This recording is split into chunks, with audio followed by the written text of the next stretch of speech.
ये है विविध भारती। उजाले उनकी यादों की।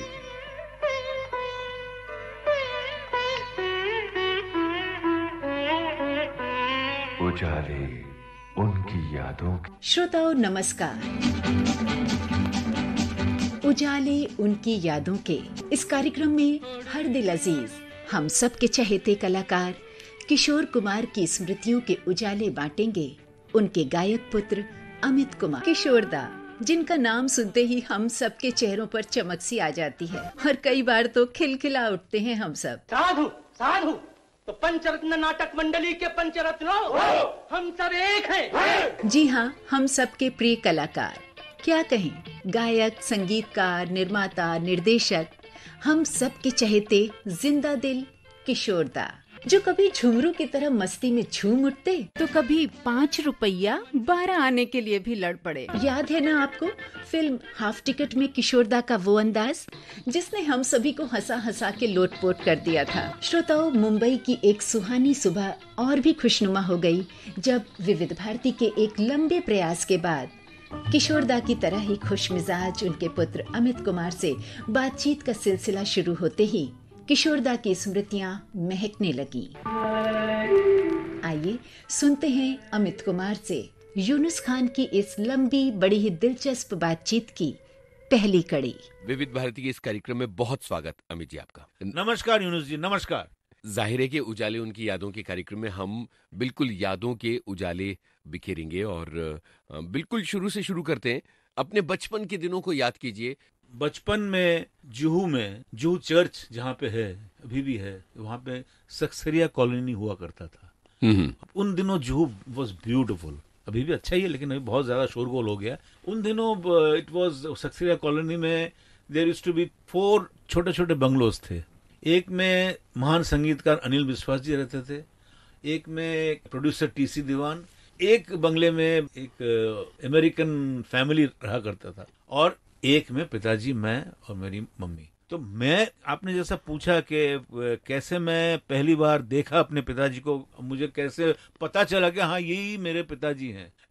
एज आई ग्रू अप, जैसे जैसे मैं बड़ा होता गया, 2-3 साल में मुझे मालूम पड़ा कि हाँ ये शायद मेरे पिताजी हैं। वो भी क्या होता था कि मैं जैसे बागीचे में खेल रहा हूँ और मैं देखता था एक आदमी गाड़ी से उतर के आके, आधी मूंछ आधी दाढ़ी लगाई हुई है, मेकअप करते हुए आके जल्दी मुझे खाना दो। He used to gobble his lunch, हवा खा के, अच्छा खाना खा के, अच्छा मैं चलता हूँ, मैं आऊंगा रात के 2 बजे आऊंगा, शूटिंग करने चले गए। मैंने एक दिन में वो तब 3-3 पिक्चरों में काम करते थे। तो मैंने एक दिन माँ को पूछा, माँ ये कौन है? तुम्हारा बाप है। तो ये तब मुझे, इसको क्या कहते हैं, सेल्फ रियलाइजेशन जब हुआ, तो धीरे धीरे मुझे लगा हाँ ये मेरा पिताजी है। तो ऐसा ही हुआ, ऐसा करते करते मैं जाना कि हाँ ये मेरे पिताजी है। बचपन में जैसा कि आपने बताया कि शुरुआती दौर में बहुत ज्यादा वो बिजी थे जब आपके जीवन का शुरुआती दौर था, तो किस तरह से आपके साथ खेलने का या आपको वक्त देने का मौका उनको मिल पाता था?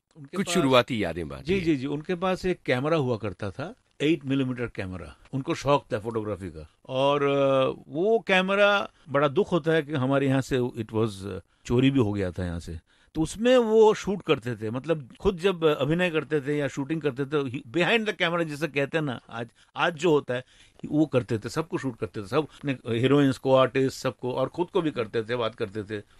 It was like a talk show type of. मेरे ऊपर भी उन्होंने बचपन में एक एपिसोड बनाया था, अमित नंबर 1, अमित नंबर 2। मैं जब भी कलकत्ते से मुंबई आता था, तब 10 साल का था, तो वो सब चोरी हो गया है।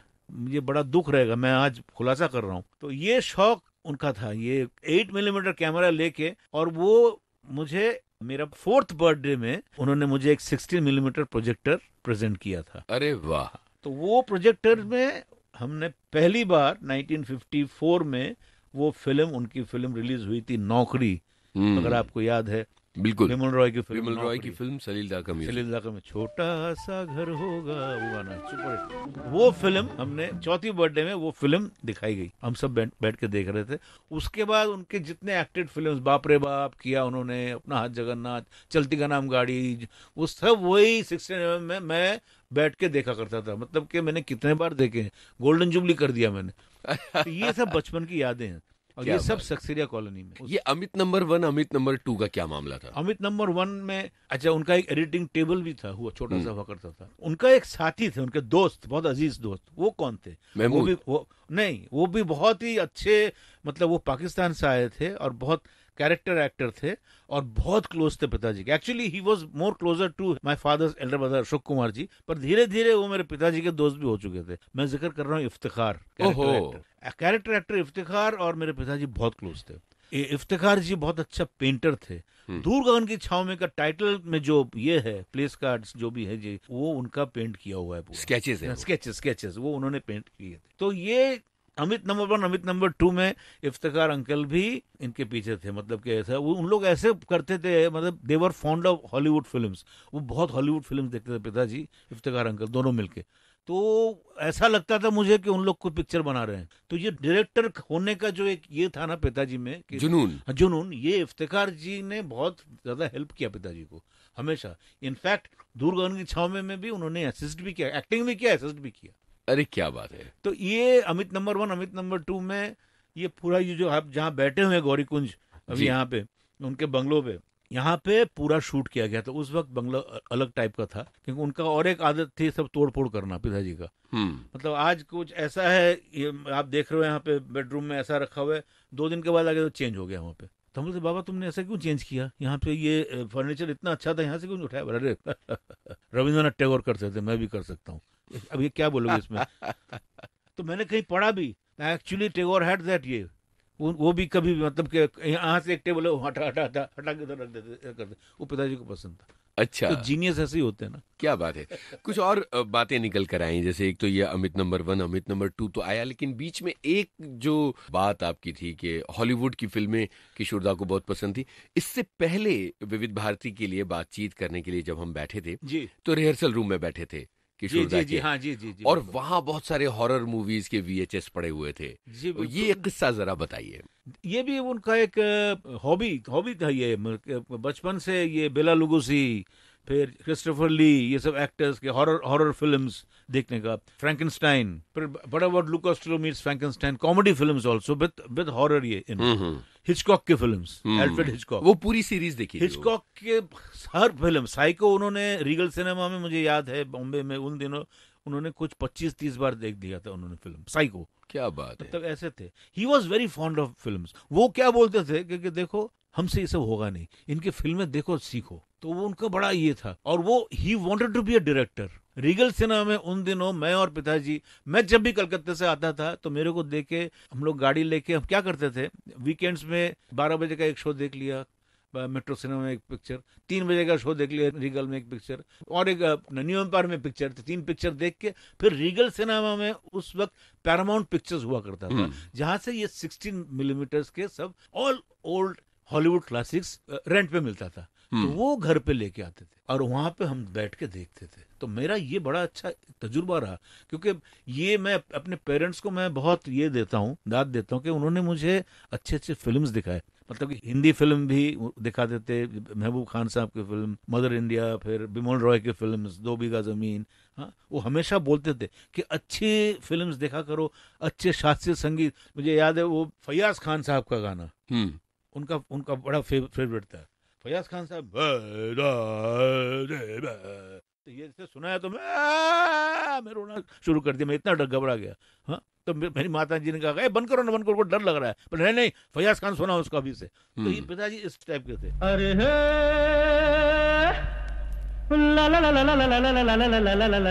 किशोर कुमार की कहानी। हमारा नाम किशोर कुमार कहानी, खंडवा ABCD। उनके बेटे अमित कुमार की जबानी।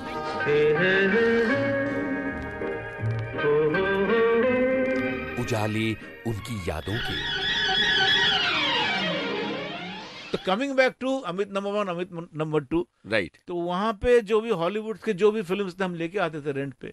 तो वहां से वो जो फिल्म्स देखते थे, जैसे प्राउड रेबल फिल्म उन्होंने देखी और उन्होंने इंस्पायर होकर दूरगन की छावें बनाई।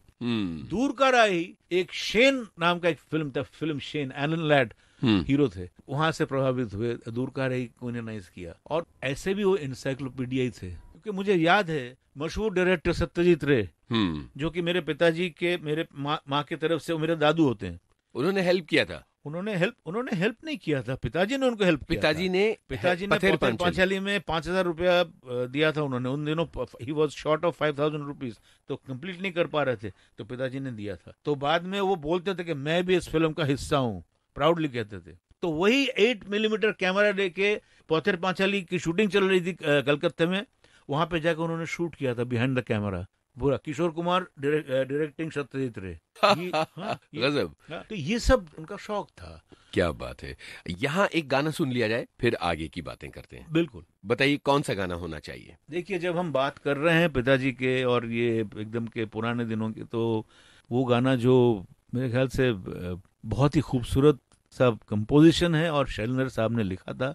वो भी गाना कैसे लिखा था मुझे याद है। वो जब आए थे यहाँ पे, तो पिताजी ने हारमोनियम पे जब वो गाना सुनाया उनको, तो शैलेंद्र साहब ने बोला मैं 1 मिनट आया बोल के यहाँ से सामने चले गए, हमारे सामने समुद्र किनारे जाके वहाँ पे बैठ गए और अपना पेन निकाला। विद इन 15 मिनट्स उन्होंने मुखड़ा लिख दिया, कोई लौटा दे मेरे बीते हुए दिन। कोई लौटा दे मेरे बीते हुए दिन, ये गाना हमने सुना। और अमित जी, अब जो मैं सवाल पूछने वाला हूँ, उस सवाल में एक गाने का मुखड़ा है, बाकी की बातें आपको करनी है जी।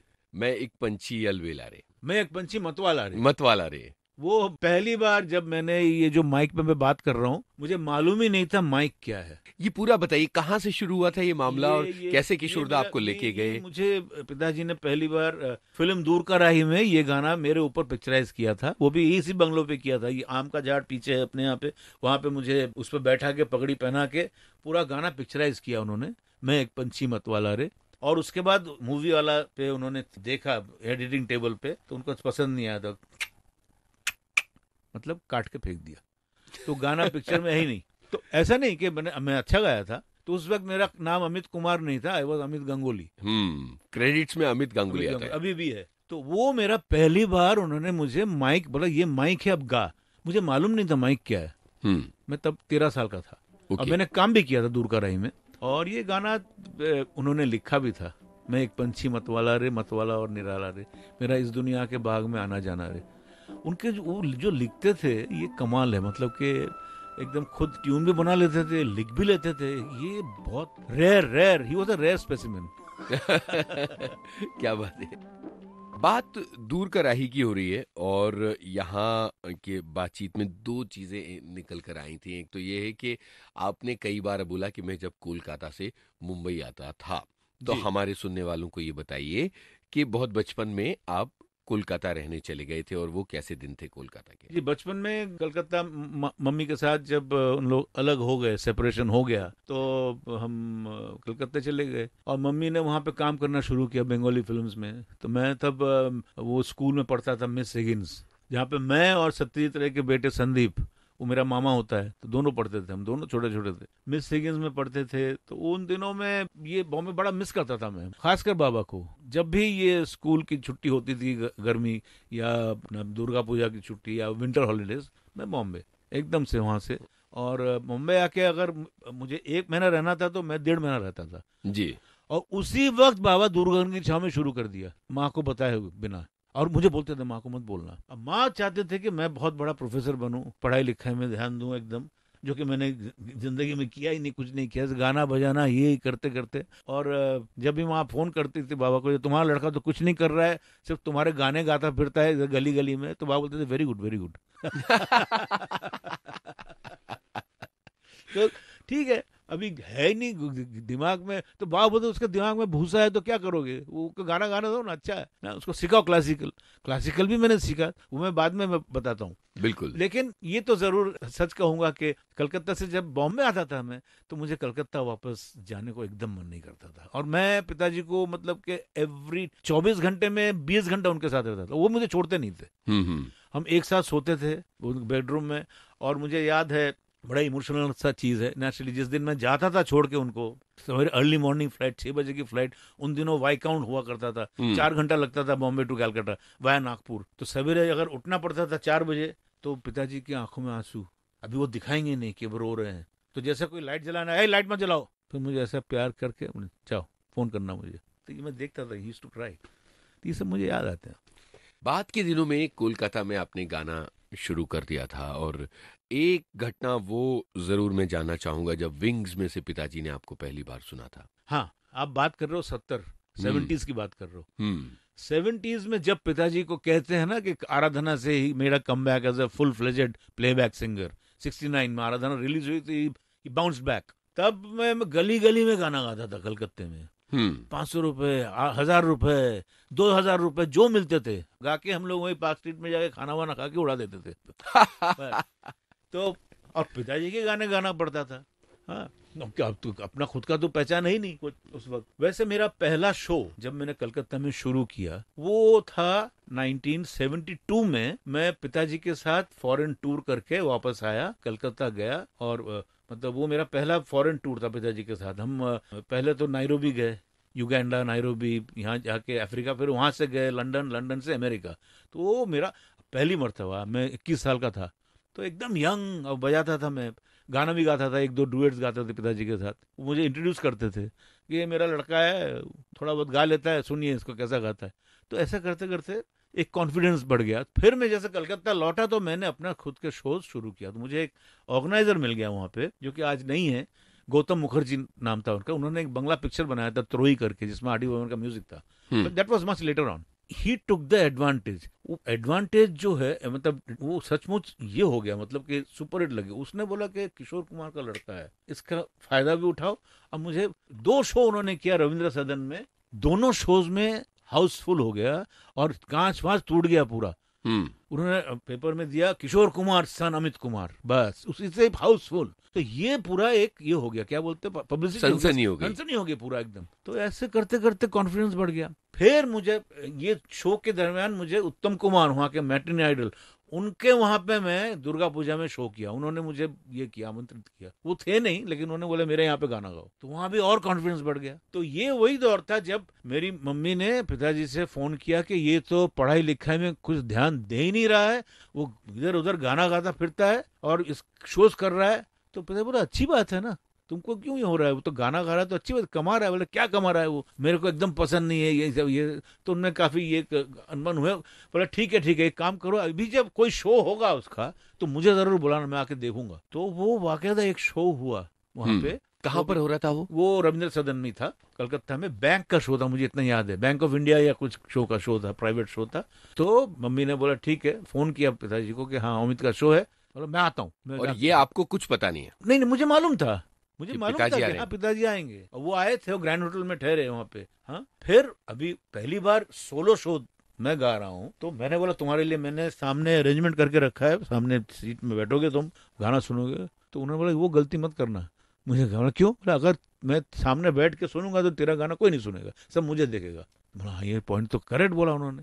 बोले मुझे सामने ऑडियंस को पता ही नहीं चलना चाहिए कि किशोर कुमार बैठा हुआ है, तो कोई तेरा गाना नहीं सुनेगा। उसके बाद उनको हमने जहाँ से वो लाइटिंग करते हैं ना विंग्स के साइड में, वहां पे ऊपर वहां पे बैठा दिया उनको। अरे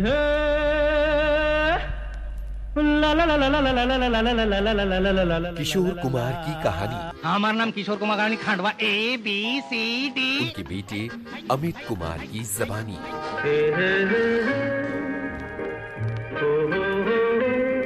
उजाले उनकी यादों के। अब मैं गा रहा हूँ गाना, झुम झुम झुम झुम झुम रू पकड़ घूमू, और वो देख रहे हैं वहां से साइड से, ही इज आल्सो डांसिंग, मैं उनको भी देख रहा हूँ, दोनों को डांस कर रहे हैं। He was very happy, audience भी मजा ले रहे हैं। ऑडियंस को मालूम नहीं किशोर कुमार अंदर है पीछे। क्या बात है। तो ये this was the first time उन्होंने देखा और उन्होंने आके मुझे बहुत आशीर्वाद दिया, बहुत प्यार किया। और then he told my Ruma, मेरी मम्मी को कहा रूमा उसको बॉम्बे भेजो, अभी पढ़ाई लिखाई भाड़ में जाए, उससे नहीं होगा, मैं उसको स्टेज पे लेके आता हूँ। क्या बात है, क्या बातें आपके बचपन की हो रही हैं। और कोलकाता आपको बहुत ज्यादा पसंद नहीं था, हम वहां तक आ गए जहां आपके मुंबई आने की बात चल रही है। कोलकाता पसंद था मुझे जी, लेकिन मुंबई ज्यादा अच्छा लगता because of that man Kishore Kumar, इसीलिए, और कुछ नहीं। कोलकाता में मेरे दोस्त सब थे, बड़ा अच्छा लगता था मेरा। अभी भी जब मैं जाता हूँ कलकत्ता बालिगंज प्लेस में, वो रॉक में बैठ के वहां पे गपशप मारना, अभी भी लगता है कि फिर से वापस आ जाए वही दिन, लेकिन अभी वो नहीं हो सकता। लेकिन मैंने थ्रू आउट बैलेंस किया। मुझे कलकत्ता भी अच्छा लगा धीरे धीरे, क्योंकि मेरा देखिए गाने का जो कॉन्फिडेंस आया मेरा खुद पे, वो तो कलकत्ते से ही आया। क्या स्पोर्ट्स खेला करते थे आप उन दिनों में दोस्तों के साथ? Cricket. I am a lefty, आहा। मैं लेफ्ट करता था, लेफ्टी बॉल करता था, ये अपने क्या बोलते टॉप स्पिन। टॉप स्पिन मेरा बहुत अच्छा था। तो वहाँ पे स्कूलों में स्कूल में खेलता था, अपने बालिगंज प्लेस में रास्ते में क्रिकेट खेलते थे हम लोग। पिताजी के साथ कभी खेलने का मौका नहीं, मिला? पिताजी was not so fond of cricket. पिताजी फुटबॉल। पिताजी फुटबॉल बहुत अच्छा खेलते थे। पिताजी का आपको मजेदार किस्सा बोल देता हूँ। जब वो कॉलेज में थे, इंदौर क्रिश्चियन कॉलेज में, वो 20 साल के होंगे तब, तो बहुत दुबले थे वो। और वो गर्मी में भी ओवरकोट पहन के रखते थे एकदम, क्योंकि उनका बदन इतना दुबला था। बोले नहीं, मैं बदन नहीं दिखाऊंगा। तो सब उसके पीछे बोलते थे क्या पागल आदमी हो, गर्मी के दिनों में ओवरकोट पहन के। जस्ट विजुअलाइज कीजिए, फुटबॉल मैच चल रहा है वहां पे कॉलेज में, और एक आदमी फुटबॉल खेल रहा है ओवरकोट पहन के। तो दैट वाज माय फादर। क्या बात है। और ओवरकोट से गोल भी कर दिया, गोल। तो सब बोलते थे दोस्त लोग, खोलना। नहीं, कोट नहीं खोलूंगा मैं। अरे क्या बात है। पिताजी के साथ खंडवा जाने की कोई याद बताइए। खंडवा में बहुत दफा गया हूँ। बचपन की कोई बात? बचपन में मुझे याद नहीं है। हाँ, बचपन में पिताजी बोलते थे, जब मैं 4 साल का था, जब वो स्टार हो गए थे, जब वो गाना उनका बहुत हिट हुआ था, जीवन के सफर में, रायदेव साहब के लिए, मुनीम जी का। और उस वक्त वो पिक्चर भी, नौकरी चल गई थी, बाप रे बाप, ये वो स्टार तब। तो तब वो खंडवा लेके गए थे मम्मी के साथ। तो वो मुझे बताते थे, मतलब ट्रेन से गए थे और स्टेशन में, मैं छोटा सा था एकदम, उनको ये सब अच्छा लगता था। वो क्या किया कि मुझे ऐसा स्टेशन में ले जाके ऐसा छोड़ दिया। हाँ। छोड़ के चुप पीछे आ गए। तो मेरी माँ बोले ऐसा क्यों, कहाँ वो भीड़ में? चुपचाप देखो ना क्या करता है वो। तो मैं ऐसा कर रहा हूँ, हाथ दोनों लेके। तो वो उसने फट से कैमरा निकाल के वो शूट कर लिया। फिर वो देख के मजा ले रहे। और माँ बोले तुम कैसे बाप हो? बोले नहीं, ये मुझे मजा आया, ऐसा सा बेचारा कि मेरा कोई नहीं है। फिर मुझे बहुत प्यार किया। कभी ऐसा हुआ कि खंडवा में सारे लोग जमा हुए हों, किशोरदा, अनूपदा, दादा मुनि, सब बच्चे? चलती का नाम गाड़ी जब सुपरहिट हुआ तब मैं नहीं गया था, लेकिन दादा मुनि, अशोक कुमार जी, तीनों भाई गए थे तब और बच्चे भी गए सब। मध्य प्रदेश पूरा टूट पड़ा था पूरा एकदम। उस वक्त चलती का नाम गाड़ी वो बिग हिट, सुपरहिट फिल्म। तो उस वक्त गए थे। और उसके बाद बहुत सालों के बाद 80 के दौर में, 1981 में, जब पिताजी को हार्ट अटैक हुआ पहली बार, उसके बाद खंडवा में जाकर उन्होंने शो किया। तो वो गौरीकुंज ऑडिटोरियम अपने पिताजी के नाम पे और माताजी के नाम पे शो किया। गौरीकुंज ऑडिटोरियम बना वहाँ पे, अभी भी है ऑडिटोरियम। फिर वो जो शो था उसमें उनके सब बचपन के साथियों को बुलाया था। एक रंगरेज था, एक अभी 2-4 दोस्त थे जो कि गुजर गए हैं अभी, एकदम गांव के जैसे उनके दोस्त। तो सब स्टेज पर बुला के आइटम किया था उन्होंने। वो पिक्चर में जो काम किया था उन्होंने, प्यार किया जाए फिल्म में, वो गाना था दिन जवानी के 4 यार प्यार किए थे, सबको डांस करवाया था। और वो शो जो हुआ था, कुछ 25,000 ऑडियंस। क्या बात है। अभी भी याद है मुझे खंडवा में, वो उसमें हम गए थे। और मेरा छोटा भाई सुमित तब पैदा हुआ, सुमित 2 साल का था।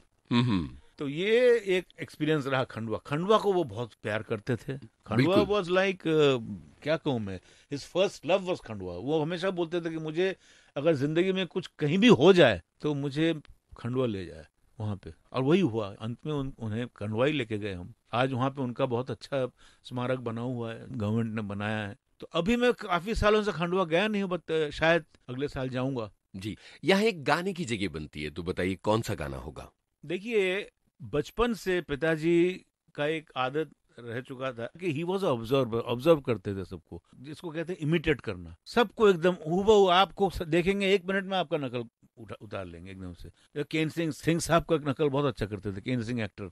पृथ्वीराज कपूर, उनके भी नकल करते थे। एक बार ऐसा भी हुआ था, मैं सुना था कि वो बॉम्बे टॉकीज में, ये अशोक कुमार जी ने बताया था कि किशोर सबका नकल करता था। और हम लोग बैठ देखते थे दीवार पे कि ये किशोर नकल करेगा। दादा मुनि का नकल, खुद का, नौशाद साहब का नकल करते थे, SD बर्मन का नकल, केन सिंह साहब। तो एक दफा नकल कर रहे तो पीछे से पापा जी आके खड़े थे, पृथ्वीराज कपूर। तो पिताजी को मालूम नहीं पीछे खड़े हुए उनका नकल कर रहे। तो ऐसे घूम के जगह खड़े हुए, मेरा नकल करता है। तो क्या बात है। तो ये उनमें गुण था, इसलिए एक्टिंग भी उन्होंने किया। एक्टिंग, हालांकि वो बोलते थे एक्टिंग झूठी होती है, संगीत जो है दिल से निकलता है, लेकिन ही हैड टू एक्ट। तो ये तो एक इनबॉर्न टैलेंट था। तो वो क्या करते थे, खंडवा में जो ऊपर का उनका टीले पे जाके बैठ जाते थे, रूफ टॉप में जाके, और वहां पे चुपचाप बैठे रहते थे। और नीचे से दूध वाला जा रहा है, फेरी वाला जा रहा है, ये सब है। तो वो ही ऑब्जर्व करते थे। वहां पे एक भिखारी था, तो वो आके बोलता, ओ ये भी हक्का, अरे बाग लगाया पक्का। मजरू साहब ने ऐड किया, डाली टूटी फल है कच्चा बाग लगाया पक्का। क्या बात है, टूटी फल क्या है गाना है। कच्चा बाग लगाया पक्का, ए भी वाह। हक्का हक्का बक्का। तो ये सब खंडवा का है। अरे हे ला ला ला ला ला ला ला ला ला ला ला ला ला ला ला ला ला। किशोर कुमार की कहानी, हमारा नाम किशोर कुमार गानी खांडवा ABCD। उनके बेटे अमित कुमार की जबानी।